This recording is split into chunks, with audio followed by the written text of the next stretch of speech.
ಕೆಲಸಗಳು ಮಾಡ್ತಾ ಇಲ್ಲ ಅಂತೇಳಿ ನಾನು ಸ್ಪಷ್ಟನೆ ನೀಡ್ತಾ ಇದ್ದೀನಿ.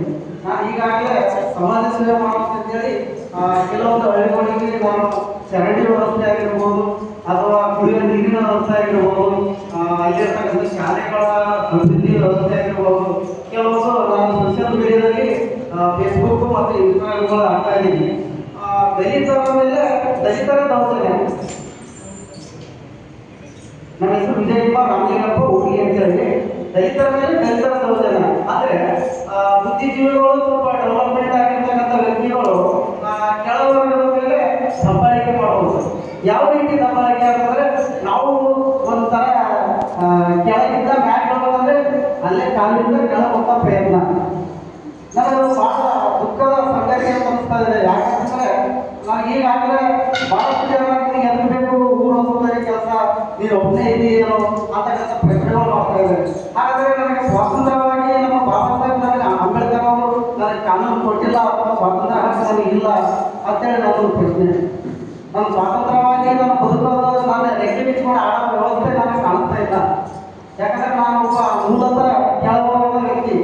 ನಾವು ಏನಾದರೂ ಪ್ರಶ್ನೆ ಮಾಡಿದ್ರೆ ಆ ಪ್ರಶ್ನೆಗೆ ನಮಗೊಂದು ವಿರುದ್ಧವಾಗಿ ಉತ್ತರ ಕೊಡ್ತಾರೆ ಜನರು. ನಾನು ಸಮಾಜ ಸೇವೆ ಮಾಡೋದು ತಪ್ಪ ಅಂತಕ್ಕಂಥ ನನ್ನ ಪ್ರಶ್ನೆ.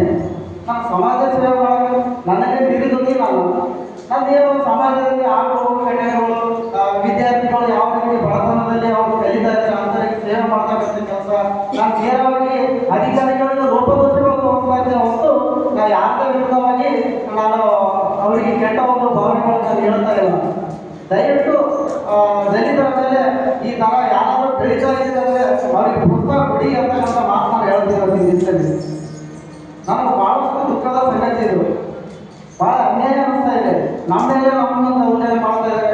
ನಾವು ಯಾರ ಮುಂದೆ ನಾವು ಹೇಳ್ಕೋಬೇಕು, ಯಾರ ಮುಂದೆ ನಾವು ಕೈ ಚಾಚಬೇಕು, ನಮ್ಮವರೇ ನಾವು ಸಪೋರ್ಟ್ ಮಾಡಿದ್ದಾರೆ.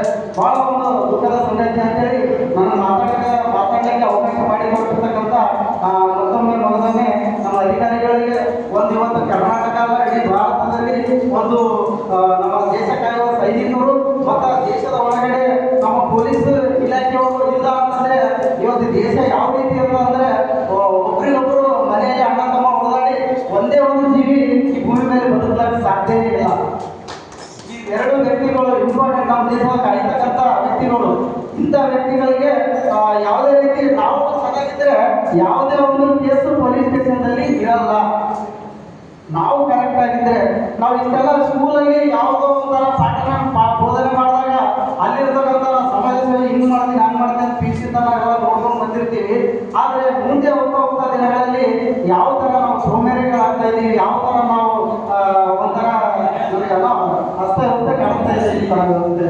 ಅದಕ್ಕಾಗಿ ನಾವು ಮತ್ತೆ ನಮ್ಮ ಅಧಿಕಾರಿಗಳಿಗೆ ಒಂದು ದೊಡ್ಡ ನಮಸ್ಕಾರ. ನಿಮ್ಮ ಸೇವೆಗೆ ನಾನು ಚಿರಋಣಿಯಾಗಿದ್ದೀನಿ ನಾನು ಹೇಳಿ ನಾನೆಲ್ಲ ಮಾತಾಡೋಕ್ಕೆ ಅವಕಾಶ ಮಾಡಿಕೊಟ್ಟಿರ್ತಕ್ಕಂಥ ನಮ್ಮ ಸೇಡಂ ತಾಲೂಕಿನ ಎಲ್ಲ ಆರಕ್ಷಕರಿಗೂ ನಮ್ಮ ಹೃತ್ಪೂರ್ವಕ ಧನ್ಯವಾದಗಳು ಹೇಳ್ತೀನಿ.